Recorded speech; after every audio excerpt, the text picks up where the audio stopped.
Hii ni sehemu ya 10.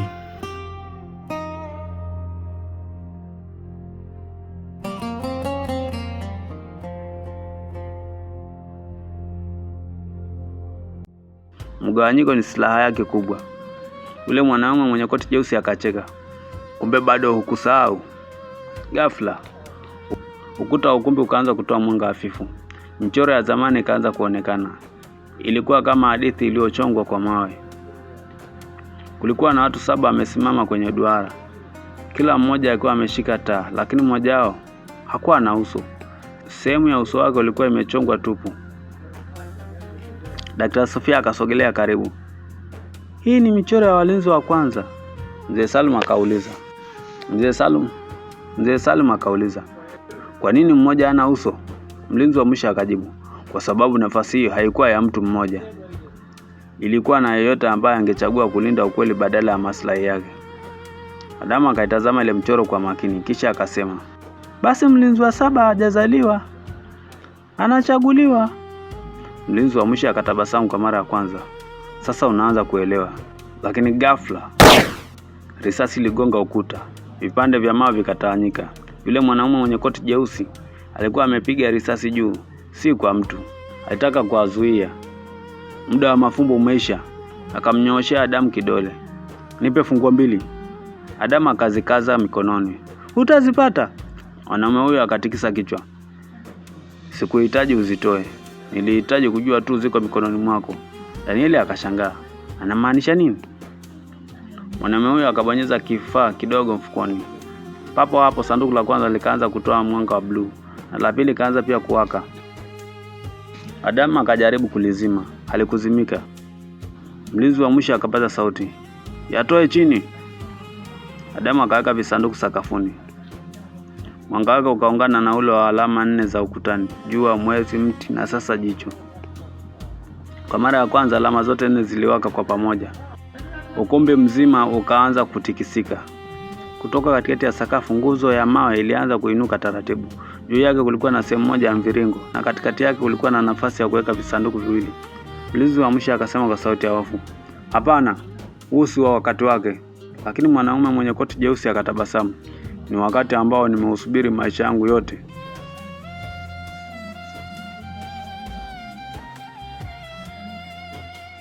Kapteni Hamisi akajaribu kumlenga kwa bastola, lakini kabla hajafyatua, mwanaume huyo akasema, "Hamisi, ukifyatua risasi utampiga mtu usiyemtarajia." Hamisi akasita, "Unamaanisha nini?" Mwanaume huyo hakujibu. Badala yake akamrushia Adamu kitu kidogo. Adamu akakidaga. Ilikuwa ni nusu ya picha ile ya zamani aliyoiona hospitalini. Safari hii sehemu iliyokuwa imechanwa ilikuwepo na ilionyesha uso wa mtoto yule wa pili. Nyuma ya picha hiyo kulikuwa na maandishi ya mkono. Watoto 2 waliondoka, lakini mmoja tu alirudi nyumbani. Adamu akabaki ameganda, akigeuza picha na kutazama tena. Mtoto huyu alikuwa amefanana naye kwa kiwango cha kushangaza. Amina akanong'ona, "Adamu, je, inawezekana?" Adamu hakujibu kwa sababu kwa mara ya kwanza ukumbi ulitulia. Hakuna aliyemfuata yule mwanaume mwenye koti jeusi. Alikuwa ameondoka. Lakini alikuwa ameacha swali lilowasumbua wote. Adamu aliendelea kutazama ile picha. Mikono yake ilitetemeka. Mtoto aliyokuwa pembeni yake alikuwa na macho yanayofanana naye. Tabasamu lilikuwa karibu sawa, lakini nyuma ya picha kulikuwa na maneno yale yale. Watoto 2 waliondoka, lakini mmoja tu alirudi nyumbani. Amina akamkaribia Adamu. "Usikubali picha moja iamue unachokiamini." Adamu akaitazama kwa makini. "Hii inawezekana kuwa kweli, au inaweza kuwa mtego wa kutugaa." Kapteni Hamisi akavuta pumzi ndefu. "Nimejifunza jambo moja katika maisha. Wakati adui anapotaka uamini kitu haraka, anza kwa kutilia shaka." Adamu akakunja ile picha. "Hatutafanya uamuzi kwa sababu ya karatasi, tutatafuta ushahidi." Mlinzi wa mwisho akatabasamu kimya kimya. Baraka angejivunia jibu hilo. Kitabu cha ngozi kilianza kupeperusha kurasa zake tena.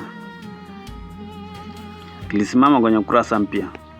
Safari hii maandishi ya kujitokeza yenyewe. Matone 5 ya damu yalianguka kutoka kwenye jeraha la mkono wa Danieli, yaligusa ukurasa.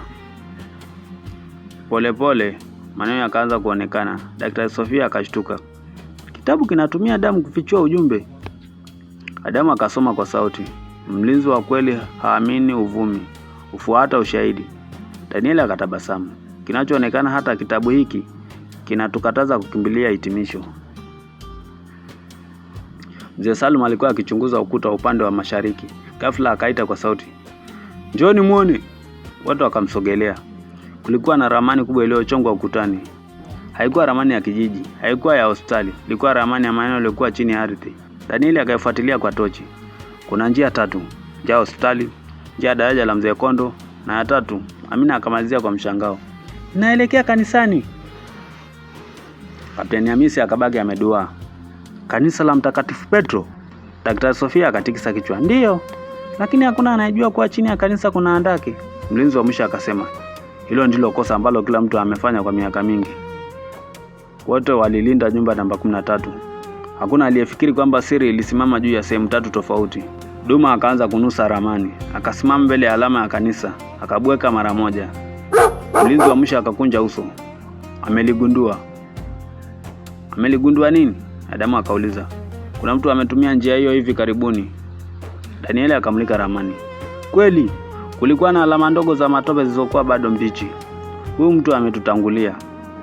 Mara mlango wa chuma wa ukumbi ukafungwa kwa nguvu. Taa zikaanza kumulika na kuzima. Sauti ya yule mwanaume mwenye koti jeusi ikarudi kupitia spika. "Hongereni. Mmegundua njia ya 3, lakini mmechelewa." Ukutani ramani ilianza kubadilika. Mstari uliokuwa unaelekea kanisani ulianza kuwaka kwa rangi nyekundu, kisha ukazimika. Mlinzi wa mwisho akafumba macho. "Hapana." Danieli akamuuliza, "Kuna nini?" Mlinzi wa mwisho akajibu kwa sauti nzito, "Mtu ameuvuka mlango wa 3." Ukumbi wote ukatulia. Kwa mara ya kwanza hata yule mlinzi wa mwisho alionekana kuwa na hofu, na Adamu akagundua jambo moja. Vita vyao havikuwa tena vya kuwafikia maadui, bali vya kuwazuia kabla hawajafika mwisho wa safari yao. Ukumbi ulitawaliwa na ukimya. Kila mmoja alimwangalia mlinzi wa mwisho. Kwa mara ya kwanza tangu alipokutana naye, uso wake ulionyesha hofu. Adamu akasogea karibu. "Nini kitatokea kama mtu amevuka mlango wa 3? Mlinzi wa mwisho akavuta pumzi ndefu.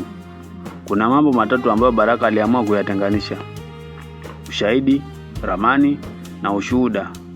Danieli akakunja uso. "Tumepata ramani, Daktari Sofia, na baadhi ya ushahidi. Na ushuhuda uko wapi?" Mlinzi wa mwisho akanyamaza kwa sekunde chache, kisha akasema, "Chini ya kanisa la Mtakatifu Petro." Kapteni Hamisi akatazama saa yake. "Kama yule mtu ametangulia, basi hatuna muda wa kupoteza." Mzee Salum akatikisa kichwa. "Tukikimbia bila mpango, tunaweza kuingia kwenye mtego mwingine." Adamu akainama mbele ya meza ya mawe, akafungua kitabu cha ngozi kwa utulivu. "Tutaanza kutumia akili, si hasira." Amina akatabasamu. "Hicho ndicho nilichotaka kukusikia." Mlinzi wa mwisho akakaribia.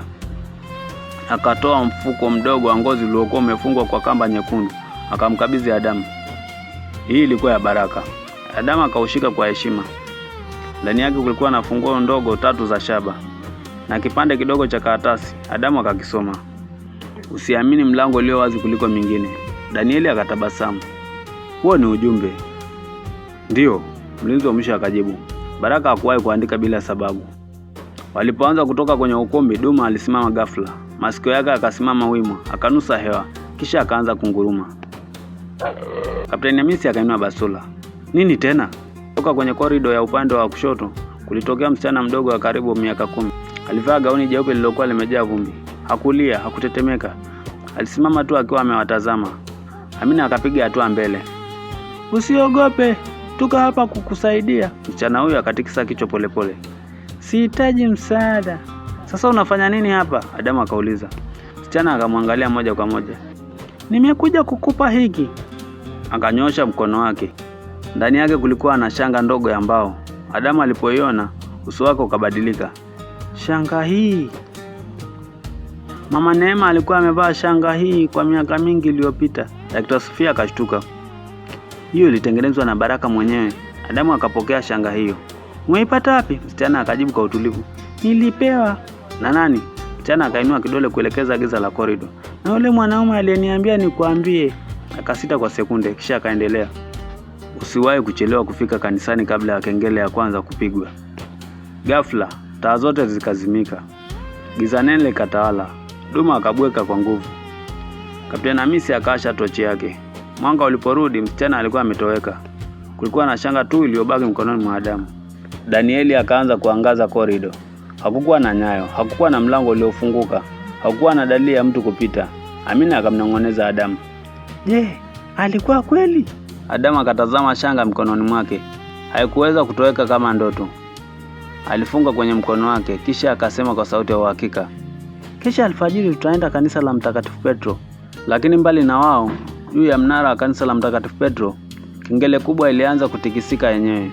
Mtu mmoja aliyekuwa amevaa koti jeusi alisimama karibu na kengele hiyo, akatabasamu, kisha akanong'ona, "Mchezo umeanza upya." Sauti ya kengele ilienea kijiji kizima. Ilikuwa baada ya alfajiri. Ukungu mzito ulitanda juu ya miti. Adamu alifumbua macho. Alikuwa amelala kwa muda mfupi tu, lakini sauti ya kengele ilimfanya asimame haraka. Amina naye akaamka. "Imepigwa mapema sana." Kapteni Hamisi akatazama saa yake. Saa 11:45. Kengele ya kanisani haipigwi muda huu. Danieli akakunja uso. "Basi kuna mtu anataka tuvutwe huko." Adamu akafunga mfuko wake wa ngozi aliokabidhiwa na mlinzi wa mwisho. "Na kama tusipoenda, tutapoteza ushahidi wa mwisho." Dakika 20 baadaye walikuwa mbele ya kanisa la Mtakatifu Petro. Kanisa hilo lilikuwa na mawe mekundu. Milango yake ilikuwa imefungwa, lakini jambo la kushangaza lilikuwa kwamba kengele isimama kupiga mara tu walipofika. Ukimya mzito ukatawala. Mzee Salum akasogea. Akagusa mlango wa kanisa. Ukafunguka wenyewe. Hakuna mtu aliyekuwa ameushika. Amina akameza mate. "Hii si kawaida." Kapteni Hamisi akasema, "Kuanzia hapa kila kitu kinaweza kuwa mtego." Ndani ya kanisa, viti vya mbao vilikuwa vimepangwa vizuri. Madhabahu ilikuwa safi. Mishumaa kadhaa ilikuwa bado inawaka, kana kwamba kuna mtu alikuwa ametoka dakika chache zilizopita. Danieli akachunguza sakafu. Kuna nyayo. Ni mtu mmoja, na ameenda nyuma ya madhabahu. Adamu akaongoza kundi hilo. Walipozunguka nyuma ya madhabahu, walikuta msalaba mkubwa ambao, lakini chini yake kulikuwa na alama ile ile ya duara yenye mistari mitatu. Adamu akaitoa ile shanga ambao aliyopewa na msichana, akaikumbuka. Alama iliyochongwa kwenye shanga ilikuwa sawa kabisa. Akaisogeza kwenye sehemu ya duara. Madhabahu ikaanza kusogea pembeni. Pole pole. Chini yake kulionekana ngazi nyembamba zilizokuwa zikielekea chini. Danieli akatabasamu. "Tumeipata." Walipoanza kushuka, harufu ya karatasi za zamani na nta ikawapokea. Ukuta ulikuwa umejaa rafu za vitabu. Kulikuwa na mamia ya mafaili yaliyohifadhiwa kwa uangalifu. Daktari Sofia akapanua macho. "Hii ndio kumbukumbu ya ushuhuda." Mzee Salum akasema, "Baraka alikuwa amehifadhi hapa." Kapteni Hamisi akaongeza, "Ndio maana hakuna aliyewahi kuipata." Katikati ya chumba kulikuwa na meza ya mawe. Juu yake kulikuwa na kisanduku cha mbao kimefungwa kwa muhuri mwekundu. Adamu akakisogelea. Muhuri ulikuwa na maandishi, "Ifunguliwe na mrithi pekee." Adamu akaweka mkono wake juu ya kisanduku, lakini kabla hajakifungua sauti ya makofi ikasikika. Wote wakageuka kwa tahadhari. Kutoka kwenye kivuli hakutokea mwanaume mwenye koti jeusi. Safari hii alitokea mwanamke mmoja mwenye umri wa karibu miaka 50. Alivaa nguo nyeusi. Shingoni alikuwa na mkufu wenye alama ile ile ya duara. Uso wake ulikuwa umetulia, lakini macho yake yalionyesha majonzi makubwa. Akamtazama Adamu kwa muda mrefu, kisha akasema kwa sauti ya upole, "Umekuwa sana." Adamu akashangaa. "Unanijua?" Mwanamke huyo akatikisa kichwa. "Zaidi ya unavyofikiria." Amina akasogea mbele. "Wewe ni nani?" Mwanamke huyo akavuta pumzi ndefu. Machozi yakaanza kumtoka. Kisha akasema maneno yaliyowafanya wote wabaki kimya. "Mimi nilikuwa rafiki wa mwisho wa baba yako, na nimebeba siri ambayo sijawahi kumwambia mtu kwa miaka 25. Ukumbi wote ukatulia. Adamu akabaki amemtazama, akijua kwamba huenda ukawa ushahidi ambao ungeweza kubadilisha kila kitu.